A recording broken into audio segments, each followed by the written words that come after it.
Boa noite, meus queridos irmãos, e paz seja com todos vocês. Que tempo precioso, que alegria poder estar hoje aqui na conferência Tempo de Romper. Eu me sinto muito privilegiado, porque eu tenho recorrentes oportunidades de ministrar aqui desde a inauguração desta igreja. E aí, quando chega uma conferência, um momento, né, distinto, especial no calendário da igreja, ainda assim poder ser também lembrado para isso, realmente deixa a gente bastante feliz e honrado, né? Honrado. Muito obrigado a essa igreja, que também é a minha igreja. É sempre bom estar aqui, eu sempre recebo muito de Deus através de cada um de vocês. Obrigado ao pastor Davi, pastor Bruno, meus amigos da minha casa. Louvo a Deus pela vida de cada um de vocês, pela vida de todos os outros pastores auxiliares aqui da DEVEC Recreio, com quem eu desfruto de companheirismo, e é sempre muito bom estar com todos eles. Eu gostaria que você fosse pegando, por favor, a sua Bíblia e abrindo-a no livro do Gênesis. O capítulo é o de número 6.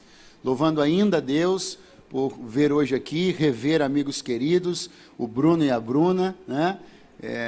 Completando essa alegria de estar hoje aqui, ministrando no dia que eles estão aqui também, são amigos da minha casa, eu louvo a Deus pela vida deles.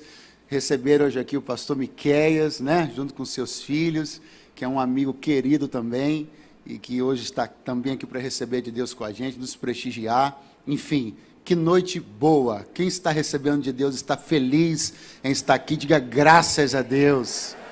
Coisa gostosa. Capítulo meia dúzia do livro do Gênesis.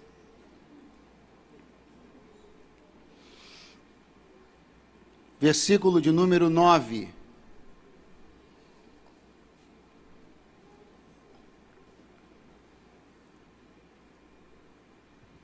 Quem encontrou, diga bem forte: eu amo a Bíblia. Eu amo a Bíblia. Rapaz, sou eu aqui, olha. Forte. Está escrito assim: estas são as gerações de Noé.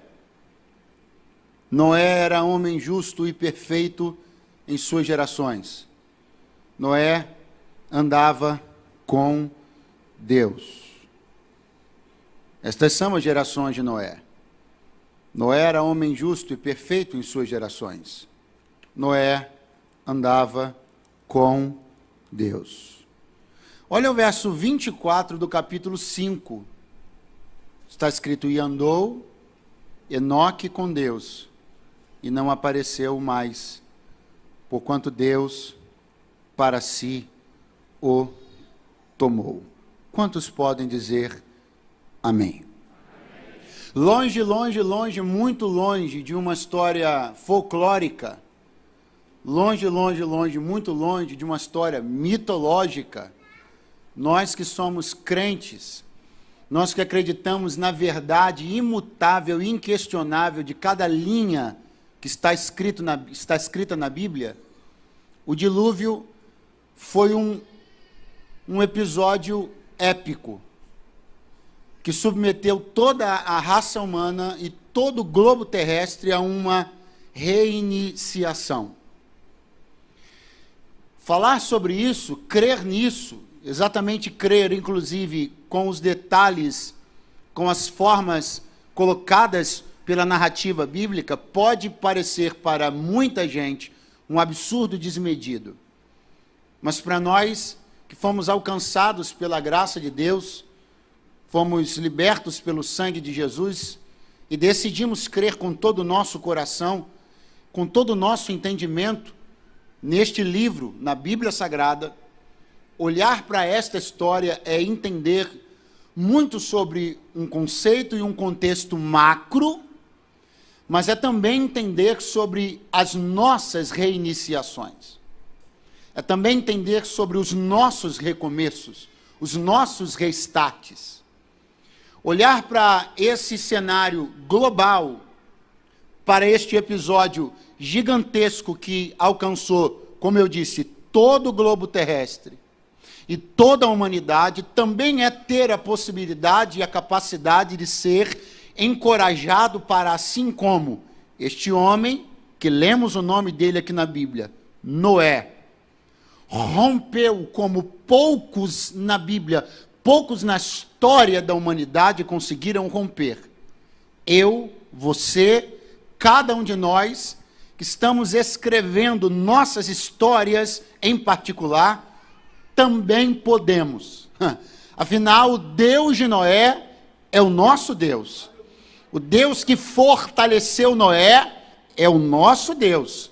O Deus que encorajou Noé é o nosso Deus. O Deus que animou Noé é o nosso Deus. E eu quero dizer a respeito de todos os cenários que você possa estar vivendo, que você possa estar inserido, cenários de caos, de destruição, de escassez. Eu tenho uma palavra de Deus para esta noite. O mesmo poder de recomeço que estava sobre a vida de Noé, também pode operar sobre a sua vida para a glória de Deus. E quantos creem nisso, já se expressem de alguma maneira, dizendo, por exemplo, glória a Deus ou aleluia na noite desse dia.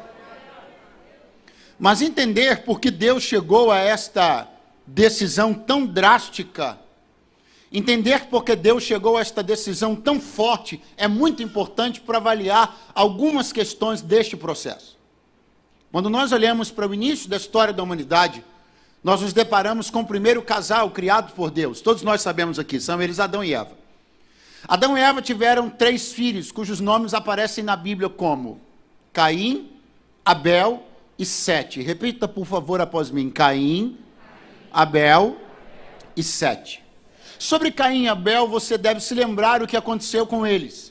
Num episódio envolvendo uma oferta que foram levar, acabou havendo um gigantesco problema entre os 2 irmãos, e Caim demonstrando malignidade, Caim demonstrando brutalidade, ele mata o seu irmão Abel. Passa um tempo e nasce o 3º filho de Adão e Eva. O nome dele é Sete. Tudo que tem de bom na raça humana vem de Sete. É muito importante você saber disso. Tudo que vem de bom, os patriarcas, as tribos, Israel, Jesus, tudo que tem de bom na Bíblia, na raça humana, é oriundo de Sete. Dito isso, é importante você saber ou lembrar-se de uma questão muito interessante. Quando Caim matou seu irmão Abel e distanciou-se para terras longínquas, diz as Sagradas Escrituras que ele teve um filho. Ele teve um? O nome do filho que Caim teve foi Enoque. Mas espera lá. Não. Não é aquele Enoque que você e eu conhecemos por ter tido a iniciativa de andar com Deus. Lemos sobre ele aqui, no verso 24 do capítulo 5. Não é aquele Enoque que, por ter decidido andar com Deus, diz a Bíblia que Deus o tomou para si.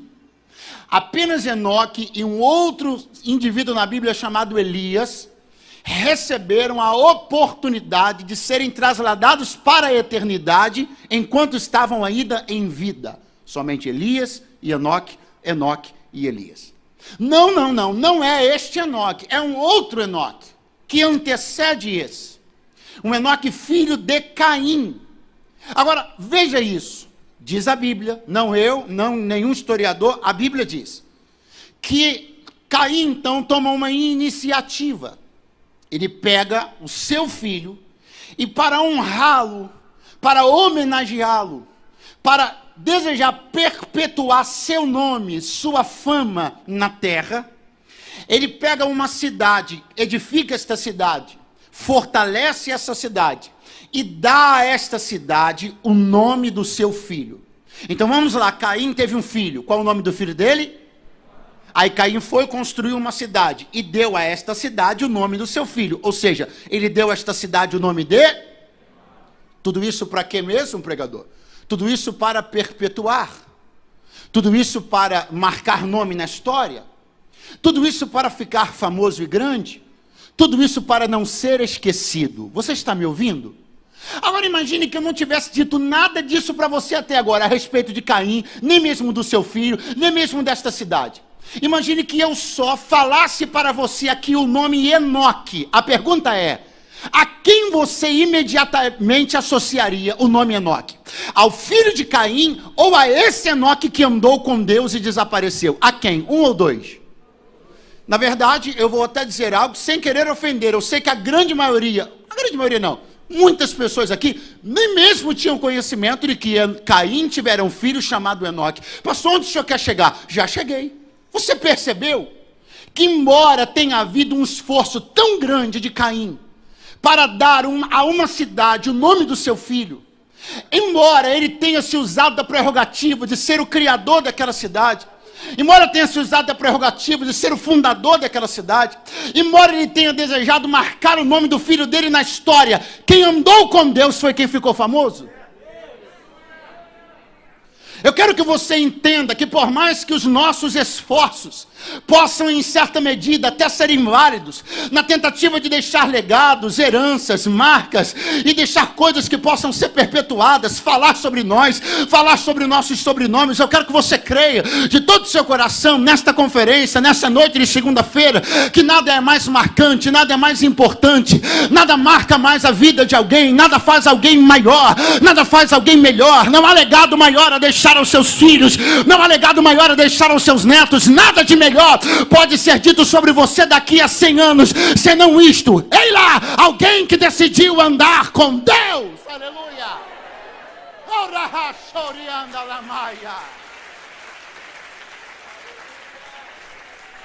Estenda a mão sobre alguém aí bem do seu ladinho, não precisa tocar, só olhe para ele, por favor, e diga: sabe como vão lembrar de você? Como alguém que andou com Deus. Você vai fundar coisas, eu creio, você vai ser inventivo, criativo, você será empreendedor, Deus te dará riquezas, Deus fará grandes coisas, mas isso não será o de mais interessante a dizer sobre você. Não, você deixará legados, pode ser que deixe heranças milionárias, mas isso não será a melhor coisa que alguém poderá dizer sobre você. Eu quero que os meus filhos falem de mim sobre um homem que andou com Deus. Quero que meus netos falem sobre mim como um homem que andou com Deus. Alguém construiu uma cidade, levantou monumentos, ergueu estátuas, colocou bustos, mas foi esquecido. Mas alguém decidiu andar com Deus e a história decidiu lembrar dele. Oh, glória! Você sabe que existem pessoas oh, glória a Deus. Você sabe que existem cenários, circunstâncias, existem homens que estão vivendo honras, não porque andam com Deus, mas simplesmente porque foram fundadores de alguma cidade. Existem pessoas que toda a honra que elas podem desfrutar é de terem fundado alguma coisa. Existem pessoas que, inclusive no reino, que toda a honra que elas podem desfrutar, tudo aquilo que se pode dizer sobre elas, é o fato de seus nomes pertencerem a algum tipo de grupo que ajudou, ou contribuiu, ou cooperou com a fundação, ou início de algum tipo de instituição, ou denominação, ou coisas do gênero, quando na verdade a maior riqueza que alguém pode contrair na vida é andar com Deus. Eu vim dizer na conferência Tempo de Romper: quer romper? Ande com Deus. Você quer vencer? Ande com Deus. Quer que seus limites virem pó debaixo dos seus pés? Ande com Deus. Você quer ver as muralhas derreterem diante de você? Ande com Deus. Quer ver seus inimigos tremerem quando ouvirem o seu nome? Ande com Deus. Você quer ver as muralhas desabarem diante de você? Ande com Deus. Quer ver os gigantes se tornarem nanicos? Ande com Deus. Oh, glória! Ande com Deus. Não importa, não importou e nem adiantou. Quando eu disser para você Enoque, você vai lembrar do homem que andou com Deus, e não do homem que fundou uma cidade e teve o nome dele na cidade. Eu vejo a história se desenvolver de uma maneira muito intrigante e interessante. Duas gerações estão se desenvolvendo perpendicularmente. Duas. A geração de Caim, a geração de quem? Caim. E a geração de Sete. Duas gerações estão se desenvolvendo perpendicularmente. A geração de Caim e a geração de Sete. Se você pegasse Caim e Sete e contasse 1, 2, 3, 4 e 5, Ou seja, o filho, o filho, o filho, o filho e o filho. Você chegaria aqui. Aqui é onde? Vamos olhar aqui. A geração de Caim se desenvolvendo. O filho, do filho, do filho, do filho, do filho. Chegamos aqui. Pergunte, em quem? Lameque. Se você olhasse para cá, para a geração de Sete, o filho, o filho, o filho, o filho e o filho. 5. Chegamos aqui. Em quem? Enoque. Lado a lado estão Lameque e Enoque. Pastor, o que há de ser importante de se considerar a respeito de Lameque? Lameque é um homem interessante na Bíblia, porque há um momento onde ele chama a sua esposa e ele vai gabar-se de um ato de violência praticado por ele. Ele vai gabar-se, na verdade, de 2 atos de violência praticados por ele. Ele é um homem, portanto, que vê na sua violência uma razão para enaltecer-se, vangloriar-se. Exatamente como diz as Escrituras, ele chama a sua esposa e diz assim: ei, mulher, eu sou Lameque. Eu matei um homem porque me feriu. Matei um outro porque me pisou. Eu sou Lameque. Matei um homem só porque me feriu. Matei outro só porque pisou em mim. Ele reivindica uma certa honra, reivindica uma certa autoridade, um certo poder, baseados no seu gesto de violência. Agora, considere, eu disse a você que este homem chamado Lameque matou 2 pessoas. Quantas pessoas ele matou? Estou mostrando a você como a geração de Caim parece estar se aprimorando para o mal. Enquanto Caim é um homicida de 1 assassinato, Lameque é um homicida de 2 assassinatos. Está acontecendo um aparelhamento, um aprimoramento da maldade. É muito importante que eu e você, como filhos da luz, eu e você que estamos nos desenvolvendo do outro lado, porque nós estamos aqui, na fila do desenvolvimento da geração de Sete. É muito importante que eu e você saibamos que está ocorrendo um aparelhamento, um desenvolvimento. Está ocorrendo um aprimoramento dos conceitos de malignidade e de maldade. Você e eu sabemos muito bem que o que estamos nos deparando hoje é pior e mais estarrecedor do que a violência que os nossos pais viam ser noticiada, certo ou errado? Você está vendo que o mal está se aprimorando e está se aparelhando. Mas eu tenho uma notícia para dar na noite deste dia. Não se esqueça de que eu lhe falei que se do lado de cá as gerações de Caim estão se desenvolvendo para o mal, do lado de lá as gerações de Sete estão se desenvolvendo para o bem. Se Caim é capaz de gerar o homicida Lameque, Sete é capaz de gerar o homem que anda com Deus, Enoque. Pastor, para onde o senhor quer chegar? Já cheguei. Para cada Lameque há um Enoque. Para cada alguém que se vangloria da maldade, existe alguém que tem bondade na alma. Para cada um que ergue-se na altivez da soberba, há alguém manso de espírito. Deus nunca fica para trás. Deixa o diabo ter o quartel dele, porque eu vim falar a uma geração que está se levantando com poder.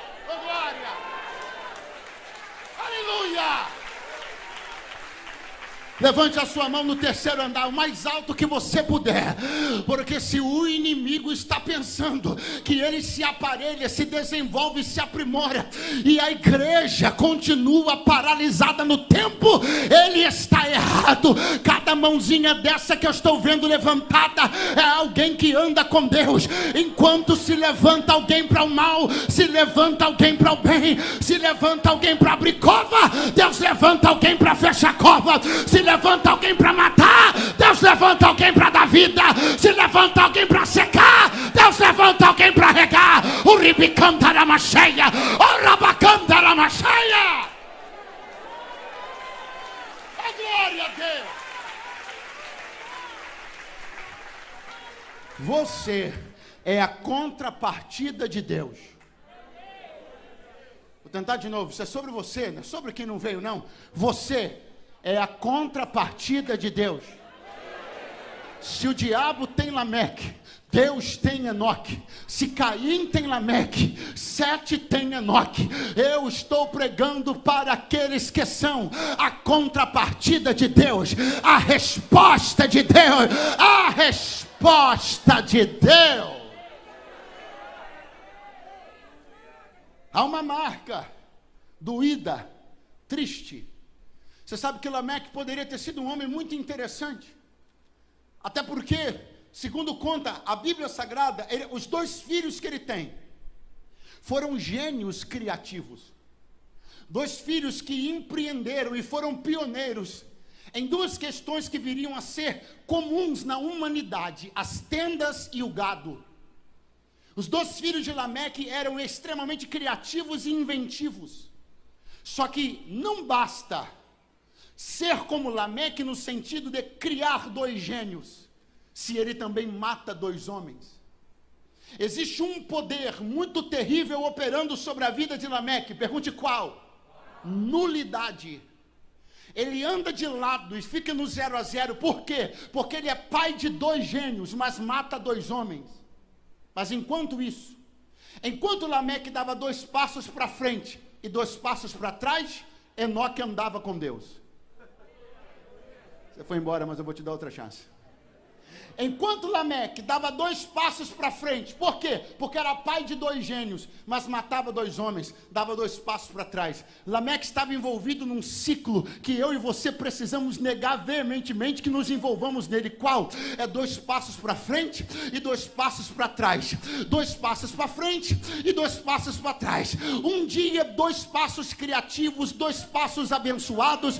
Um dia 2 passos de oferta, 2 passos de entrega. No outro dia 2 passos de intriga, 2 passos de facção. Aí não pode. Eu vim de Deus dizer uma coisa: faça como Enoque. Não dá 2 passos para frente e 2 passos para trás. Pega na mão de Deus e vai andando só para frente, só para frente, só para frente, só para frente. Não permita que este poder tão terrível recaia sobre você, o poder da nulidade. De sempre avançar 2 passos e retroceder 2, parece que vai, mas daqui a pouco volta. Parece que vai avançar, mas daqui a pouco retrocede. Quem está me ouvindo, diga amém. Amém. Aí então chegamos no desenvolvimento da história bíblica, ao nosso personagem central e principal, Noé. É muito interessante porque se eu tivesse perguntado aqui no início, quem é o homem que a Bíblia diz que andava com Deus, você teria respondido Enoque. Isso seria errado? Não, só que a Bíblia diz que Noé também andava com Deus. E eu acho muito interessante porque todas as vezes que queremos falar de um homem que andou com Deus, nós falamos de Enoque. Mas a Bíblia diz que Noé também andava com Deus. Pastor, o que o senhor está querendo dizer? Eu estou querendo dizer que tem mais gente andando com Deus do que você pensa. Eu fico preocupadíssimo, para não dizer preocupadíssimo, tá bom. Eu fico preocupadíssimo, para não dizer decepcionadíssimo, com as pessoas que pensam que tem um monopólio da caminhada com Deus.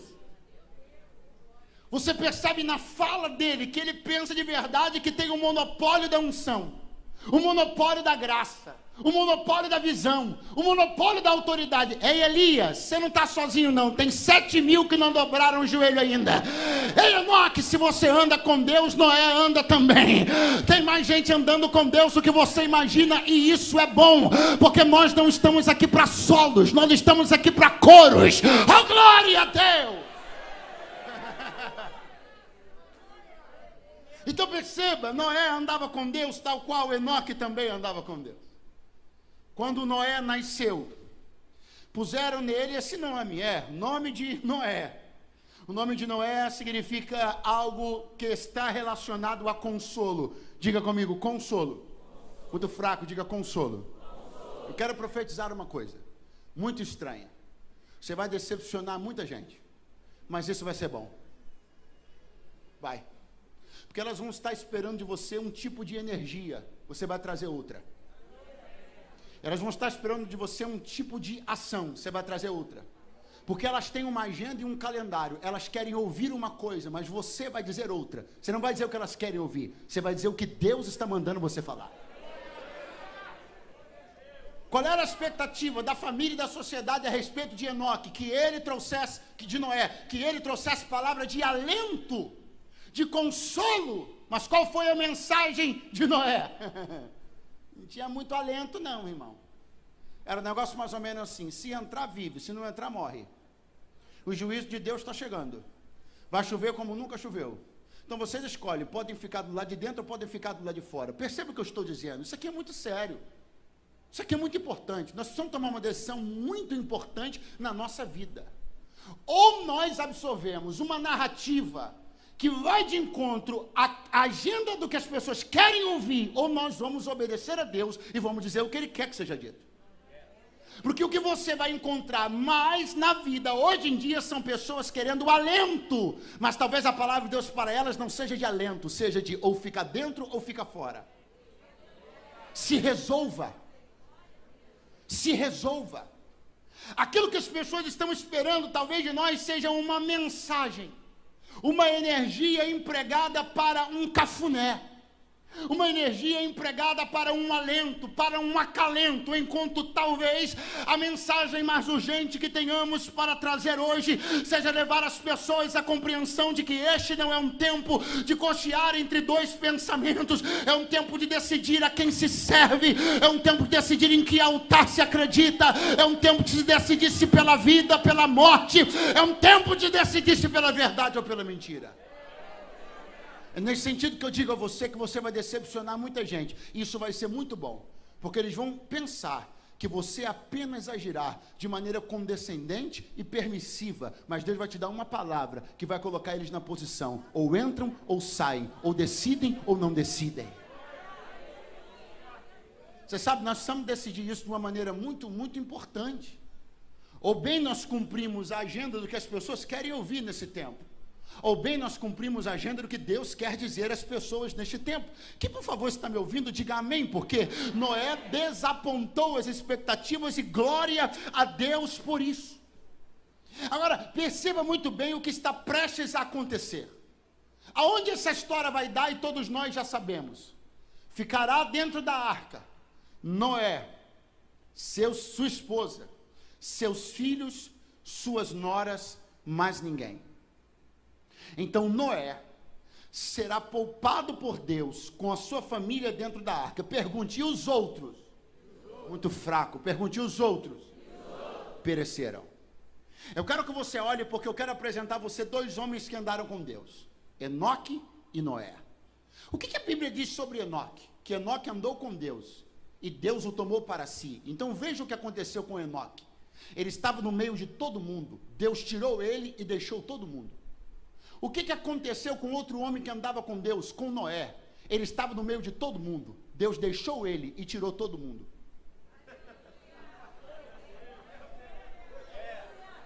Pastor, onde o senhor quer chegar? Eu já cheguei.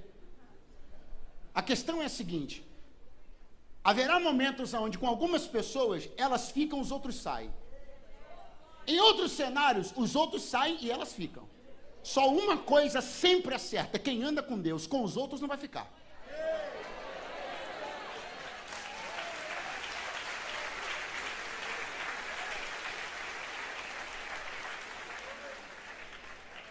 Ímpios, maldizentes, amaldiçoam a Deus, decidiram deliberadamente pelo mal. Então escute: se você for Enoque, Deus tira você e deixa eles. Se você for Noé, Deus tira eles e deixa você. Uma coisa é certa: com eles você não vai continuar.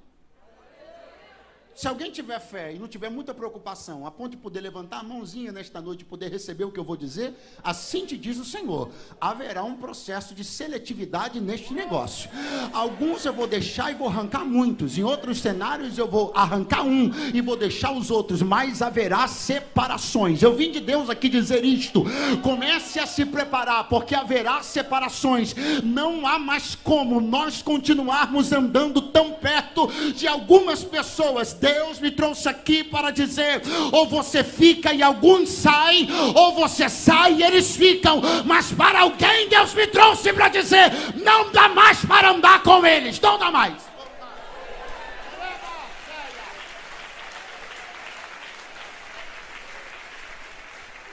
Pergunta para o seu vizinho: você quer romper? Horrível, vai de novo. Você quer romper? Quer mesmo? Então ande com Deus e se prepare. Ou você fica e alguns saem, ou você sai e alguns ficam. Mas para romper, vai ter que ter algumas separações.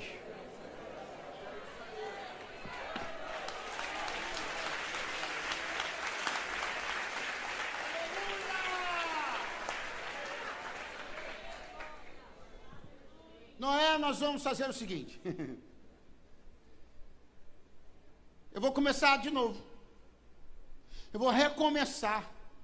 O gênero humano se tornou, segundo diz a Bíblia, corrompido. Aí Deus vai e tem uma iniciativa, uma ideia. Eu vou começar de novo. Eu fico pensando, boto minha cabecinha para pensar, e eu fico pensando, esse poderia ter sido um momento muito oportuno para Deus tomar uma decisão ainda mais drástica. Pastor, qual decisão poderia ser ainda mais drástica? Nós conhecemos basicamente duas classes de seres criados, os anjos e os homens, seres criados, inteligentes, os homens e os anjos. Os homens tinham se tornado um fracasso total. Isso não sou eu que digo, é a Bíblia que diz que houve uma corrupção geral do gênero humano. Os anjos tinham dado uns probleminha também, mas em sua maioria ainda estavam lá. O que Deus poderia ter feito? Deus poderia ter criado uma classe intermediária, não tão fracassada quanto os homens, não tão desenvolvida quanto os anjos, não sei, era uma ideia. O fato é que Deus poderia ter sido criativo, Deus poderia ter sido, só que Deus já havia encerrado o seu expediente de criação. E isso aqui é muito importante, porque eu aprendo uma lição preciosa com isso. Repete após mim, Deus havia encerrado seu expediente de criação. Você vê lá no Gênesis, vai ver que Deus criou no sexto dia. No sétimo dia ele descansou. E depois, o expediente de criação foi encerrado. Deus não reabriu seu expediente de criação. Ele decidiu renovar, restaurar a raça humana, recomeçar. Eu sei que nós, muitas vezes, temos um ímpeto muito grande de empregar a energia em criar. E muitas vezes para nós a única solução que parece possível é criar uma coisa nova. Mas eu estou olhando para Deus, estou aprendendo com Deus que às vezes a questão não é ser criativo. A questão que vai resolver e trazer solução para o seu problema não é criar uma coisa nova, é acreditar que pode haver um recomeço. Eu não quero tolir a sua capacidade criativa. E muitas vezes será importante que você crie uma ideia nova. Muitas vezes será importante que você crie uma coisa nova. Mas a respeito de alguns cenários de caos, de destruição, a respeito de alguns casamentos que estão desolados, quebrados, a respeito de alguns negócios que estão se mostrando completamente não lucrativos, Deus me trouxe aqui para dizer, até eu encerrei meu expediente de criação. Aprenda comigo, às vezes não é criar, às vezes é recomeçar com o que se tem. Eu vim de Deus profetizar na conferência Tempo de Romper. Você não vai ter que inventar nada novo. Deus vai te dar graça para recomeçar com o que você tem. Aleluia! Glória a Deus! Glória a Deus!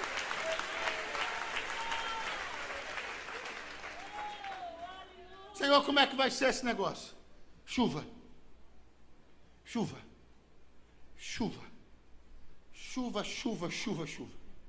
Água, água como nunca se viu. Água que virá do céu. Água que vai vir de abismos que vão ser abertos. Romperão fontes. Vai ter água, água, água, água, água, água para todo lado. O dilúvio é épico. É ridículo para quem não crê, mas eu creio. Deus vai recomeçar. E Deus vai recomeçar de um jeito tão poderoso. Eu disse um jeito tão. Deus vai recomeçar de um jeito tão poderoso que Deus fará que este recomeço da raça humana e do planeta Terra sejam de alguma maneira muitíssimo parecidos com a forma como tudo começou. Pastor, onde o senhor quer chegar? Já cheguei. Qual é o quadro que a Bíblia apresenta para nós que havia antes de Deus criar as coisas? A terra era sem forma e vazia, e o Espírito de Deus se movia sobre a face das águas. Portanto, antes dos atos criativos de Deus, o que se via era um cenário de uma terra aquática. A terra estava num estado aquático, não sou eu, é a Bíblia quem diz. O que vai acontecer agora? Chuva, chuva, chuva, chuva. E como é que a terra será vista agora? Como era vista antes? Deus fez com que a terra retornasse ao seu estado aquático original. Só que Deus vai continuar fazendo uma coisa tão tremenda. Quem está aí, diga amém. Eu amo este livro. Deus vai continuar fazendo uma coisa tão tremenda que de repente, não sou eu, diz a Bíblia, que quando para a chuva, vê-se o quê? A arca. Como é que ela está, pastor? Navegando sobre a face das águas. E o Espírito de Deus se movia sobre a face das águas. E a arca se movia sobre a face das águas. Deus colocou a terra de novo no mesmo estado aquático do início. Em vez de o Espírito se mover sobre a face das águas, é um homem com sua família dentro de um barco de madeira, que estão se movendo agora. Porque eu não sei você, mas eu creio que Deus só precisa de uma família. Eu não sei você, mas eu creio que Deus só precisa de uma voz. Eu não sei você, mas eu creio que Deus só precisa de uma pessoa. Deus só precisa de alguém disponível, alguém entregue. Deus só precisa de alguém com vontade para se envolver num projeto que é maior do que você, maior do que sua agenda pessoal e particular. Eu tenho 8 pessoas com a mão levantada. Quando der 10 eu começo a profetizar uma palavra. Ótimo, já temos 100, 300, já temos 1.500, que maravilha. Eu vim aqui da parte de Deus para dizer uma coisa: você assuma o compromisso de entrar no barco que eu te mandei entrar. Assuma o compromisso de crer nos meus recomeços. Assuma o compromisso, porque quando você menos esperar, você estará em cenário de recriação. Quando você menos esperar, você estará navegando sobre a face das águas, e o universo e o globo saberão que eu estou por fazer uma coisa grande outra vez. Eu estou por fazer uma coisa nova outra vez. Eu estou para fazer alguma coisa outra vez. Vai e acredita no que Deus está te propondo. Oh, glória a Deus. Diz a Bíblia então que de repente as águas começam a baixar. E eu começo a encerrar. Diz a Bíblia que as águas começam a baixar. E a arca, repete comigo, a arca repousa nas montanhas de Ararat. Pensa comigo essa cena. Depois que as águas todas baixaram, tinha um barco em cima do monte. Agora pensa se você está passando por ali, depois das águas baixarem, a coisa toda melhorar, e você olha lá e diz assim: como é que esse barco foi parar em cima do monte? Ah, eu já sei. Pronto. Aquilo lá deve ser um estaleiro. Só tem um jeito desse barco ter de parar em cima desse monte: se ele tiver sido criado lá. Existe uma questão muito engraçada. Quem está aí? Diga alguma coisa. É que às vezes a gente olha algumas cenas assim muito esquisitas e improváveis. Quais? A gente olha alguns barcos, alguns ministérios, algumas pessoas nos lugares muito altos. Aí a gente tem a tolice de pensar que eles já foram criados lá em cima.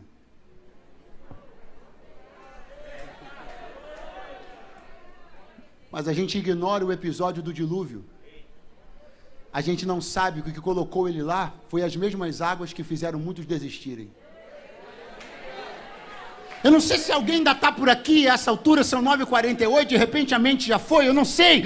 Mas se eu ainda estiver pregando para alguém, eu vim aqui dizer que alguém achará muito estranho ver sua vida, seus negócios, seu ministério, num lugar assim muito alto. E esta mesma pessoa vai ter a tolice de pensar que os seus negócios já foram criados num ambiente superior, seu ministério já nasceu grande, sua vida já foi criada no estaleiro do alto do monte. Mas eu, você, mais a tua família, alguns bons amigos, sabemos que nós não estamos lá onde estamos porque fomos criados ou desenvolvidos lá, mas nós usamos como carona para subir a mesma água que fez muita gente desistir. O que matou uns levantou outros. Levanta a tua mão mais alto que você puder, aplaude acima da tua cabeça, porque as águas que mataram uns vão promover outros. Eu vim aqui de Deus como um profeta para liberar uma palavra. Alguns tiveram nas águas sua sepultura, outros terão nas mesmas águas sua promoção. Alguns tiveram nos grandes desafios a razão para parar, outros terão nos mesmos desafios a razão para chegar aonde não chegaram.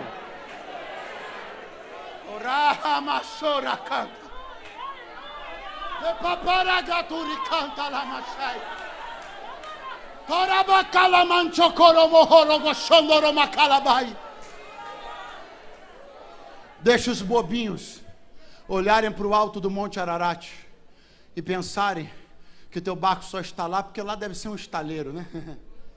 Você deve ter já nascido assim, grandão, abençoadão, prosperão, ungidão. Tudo aconteceu assim da noite para o dia, né? De repente você já nasceu lá em cima e tudo aconteceu assim num piscar de olhos. Mas eu, você e mais uma meia dúzia de gente sabemos que enquanto as águas afogavam muitos, a gente decidiu fazer delas a nossa carona para subir. E fomos subindo pela fé, não tripudiando de quem desistiu, mas não tomando por exemplo a desistência deles e nem permitindo que espelhassem nós, não tripudiando de quem morreu, não tripudiando de quem fraquejou, mas decidindo escrever uma história diferente. Fomos subindo até aquele ponto aonde Ele estabeleceu para nós.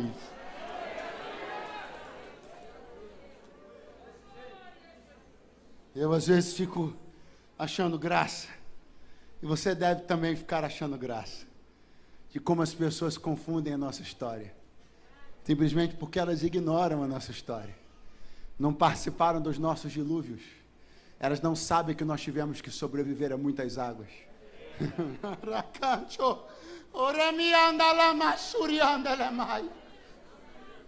Eu olho para esta história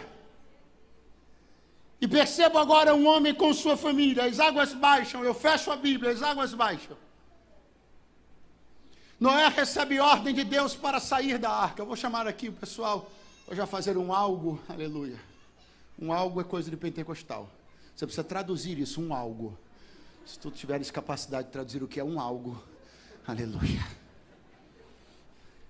Sai Noé com sua família.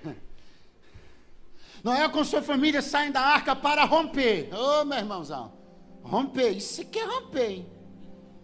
Carniça para todo lado, destruição para todo lado, ossada para todo lado, e um homem com sua família vão ter que romper. Diz a Bíblia Sagrada que Noé vai fazer uma coisa. Pergunte qual? Muito fraco, isso aqui é muito importante, você tem que perguntar melhor, diga qual? Vai decidir fazer um plantio. Isso é uma coisa muito normal de quem está tendo que começar, ou melhor, recomeçar sua própria vida. Precisa se alimentar, precisa resolver suas demandas, precisa cuidar da sua família. Isso aqui é muito importante porque é um começo. E Noé vai escolher uma semente para poder plantar. Basicamente, não estou dizendo que são as únicas, mas basicamente, de acordo com a Bíblia, com os tempos antigos e até com uma riquíssima tipologia que envolve estes três produtos, basicamente penso que as alternativas de Noé resumiam-se a, atenção, uma semente de vide, através da qual ele poderia plantar videiras, ter uvas. Quem me ouve, diga amém. Também ele tinha como opção uma semente de trigo, através do qual teria trigo, e esta seria uma excelente opção. Também poderia ter uma opção, a opção de uma semente de vide, através do qual ele, a vide já falei. Ele teria, por fim, uma opção, falei do trigo, teria a opção do vinho e teria a terceira opção, agora sim, perdoe-me, a opção de pegar então uma semente de oliva e consequentemente daria uma oliveira. Essas eram basicamente as três opções de Noé. Quantas opções eu falei? Eu quero que você me escute com toda a sua atenção. Eu e você estamos num momento muito importante da nossa vida. Nós estamos rompendo. Estamos recomeçando algumas coisas. E é muito importante que você tome uma decisão muito certa. Pergunte qual? A decisão a respeito de qual será a primeira semente que você vai jogar no solo do seu recomeço. Diz-nos a Bíblia que Noé estava então decidido. Tomou uma decisão. Qual pregador? Plantou uma videira. Diz a Bíblia então que Noé plantou esta videira, a videira cresceu, ele então fabricou seu próprio vinho e, segundo diz a Bíblia, embebedou-se com este vinho. É uma questão muito importante porque Noé está debaixo de uma certa autonomia que acaba por ser um raio-x que revela muito sobre o nosso coração. Perceba quem é Noé quando cumpre ordens. Deus dá a ele o esquema de uma arca. Ele cumpre esse esquema com perfeição. Sim ou não? Ele sai da arca e vai levantar um altar. Já havia uma liturgia estabelecida para um altar. Ele então levanta este altar com perfeição. Sim ou não? Todas as vezes que ele está cumprindo esquemas que estão prontos, ele faz bem. Quando ele vai decidir sozinho, ele planta uma vide, toma um porre e se enrola todo. A questão muito importante que eu quero que você entenda é o seguinte: você tem que ser tão bom quando cumpre ordens, como é bom quando está fazendo sozinho. Muitas pessoas são muito boas quando estão reproduzindo algo, mas se você soltar elas sozinho, meu Deus do céu.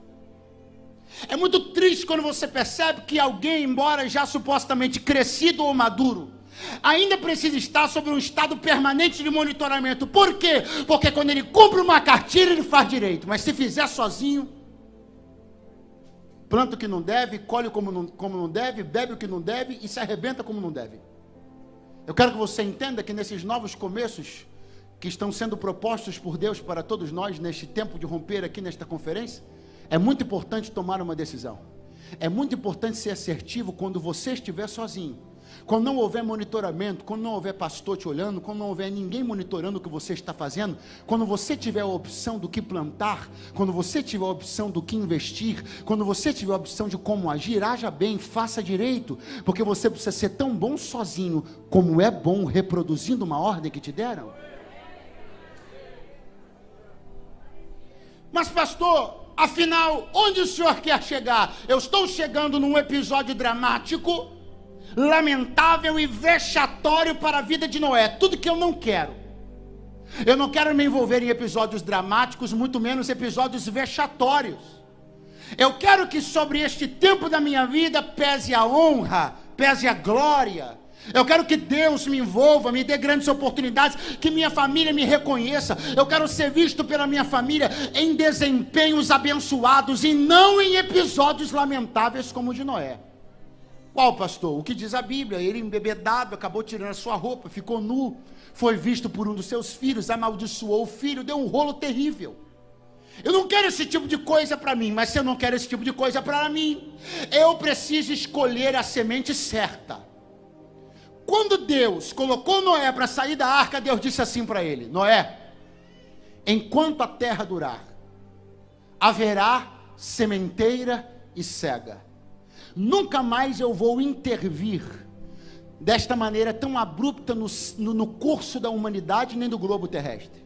Eu nunca mais vou intervir deste jeito. Eu vou entregar o curso das coisas às leis naturais. Então, enquanto a terra durar, haverá sementeira e cega, frio e calor, inverno e verão. Deus disse isso. Então Deus estava dizendo: Noé, quando você sair pela porta da arca, você está sob sua própria conta e risco. Cuidado com a semente que você joga no solo. Quando você sair da arca, você precisa olhar para essas 3 sementes e tomar a decisão certa. Você pode lançar a semente do trigo e pode decidir fortalecer seu corpo. Você pode lançar a semente da vide e pode decidir fortalecer sua alma, porque o vinho é alegria, o trigo é provisão para o corpo. Ou você pode lançar a semente da oliveira. E se você lançar a semente da oliveira, você vai estar primiciando do jeito certo. Porque quem primicia lançando a semente do trigo está mais preocupado com o corpo do que com o espírito. Quem primicia lançando a semente da vide está mais preocupado com a alma do que com o espírito. Mas quem primicia, lançando a semente da oliveira, vai fortalecer o espírito. E quem fortalece primeiro o espírito, vai ter a alegria da vide e vai ter a provisão do trigo. Mana Machuri me canta. Enquanto você vai levantando a sua mão, eu te trago para este ambiente de uma decisão que nos está sendo proposta pelo Espírito Santo. Fica de mãozinha levantada, tempo de romper. Tem 3 sementes aí no seu bolso. A primeira é a semente do trigo. Se você prioritariamente escolher o trigo, você estará priorizando o corpo, a matéria, a vida humana e terrestre. Se você colocar a mão no bolso e pegar a semente da vide, você estará priorizando o vinho. Quem prioriza o vinho, prioriza a alma, o entretenimento, o sorriso, a alegria. Mas quem coloca a mão no bolso e pega a semente da oliveira, está mandando um recado para todo mundo que quiser: eu quero a alegria do vinho, eu quero a provisão do trigo, mas minha prioridade é o azeite da oliveira. Eu vim entregar uma palavra para Devec Recreio. O vinho será bebido, o trigo será comido, cada coisa no seu tempo. Mas nessa segunda-feira, assim te diz o Senhor: mergulha na oliveira.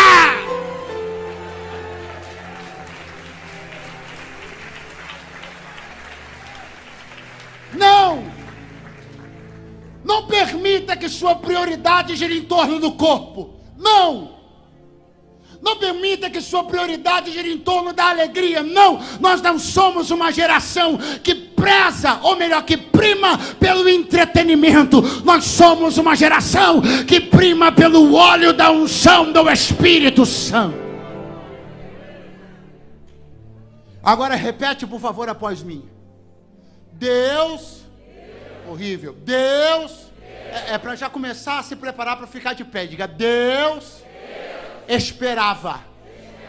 Deus desejava que a primeira semente do recomeço de Noé fosse a oliveira. Mas tudo que Deus espera de mim, Ele sempre manda a senha antes. Fica de pé do seu lugar.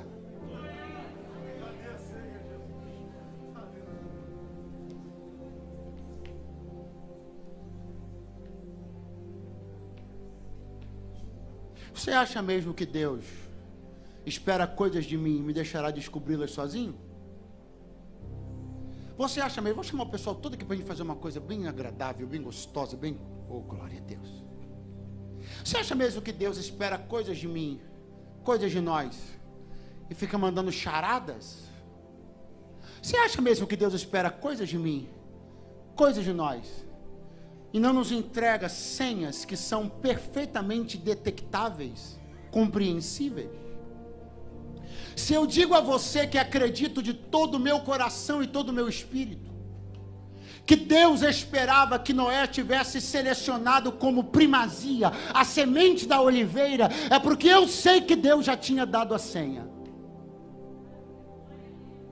Se eu digo para você que Deus nos reuniu hoje aqui, ainda com você me olhando com essa cara, que Deus nos reuniu hoje aqui para dizer: comece do jeito certo. Você já começou enviesado por outros lados, por que você não começa agora priorizando a coisa certa? Por que você não começa agora entendendo que o seu foco, sua dedicação e sua energia precisam estar em plantar sementes de oliveira?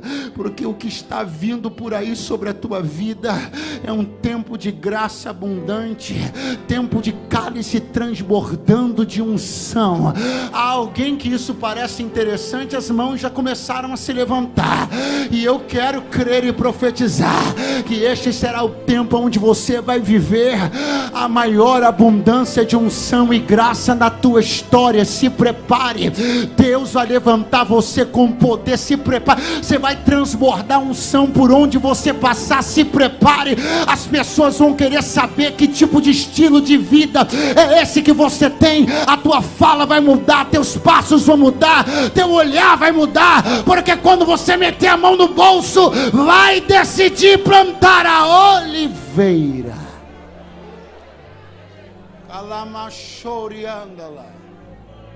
Diga comigo, uma senha. Mais forte, uma senha. Deus mandou para Noé. Diga, uma senha.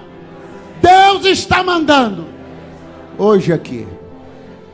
Calamachorebai.